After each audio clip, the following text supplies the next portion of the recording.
show up on the Congrole. Yutila Yapsina Akantalina.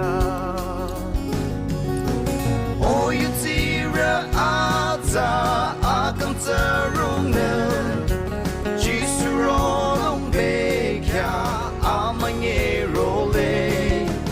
Yutila Sumazena Akanta Dali. Yutita Rungnem na Krista Yin Yang. Atang hi ka tôi chào đi nông ma yo che. Akang te king li de Jisu de teng de. Jisu ro de na akang malong ri nong ta. Akang talete Krista charageli. Oh, Yudsi ata akang tarungnem. Jisuro beka amanye role.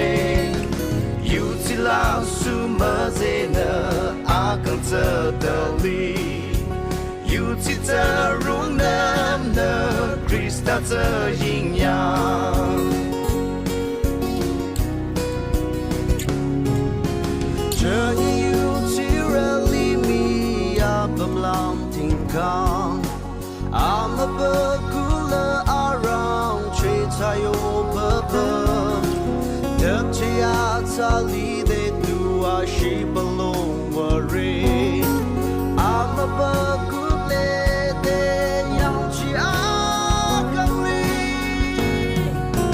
Oh, Yutira Ata Akanta Rungnem. Jisuro Beka Amanye Role. Yutila Sumazena Akanta Dali. Yutita Rungnem na Krista Yin Yang. Oh, Yutira Ata Akanta Rungnem.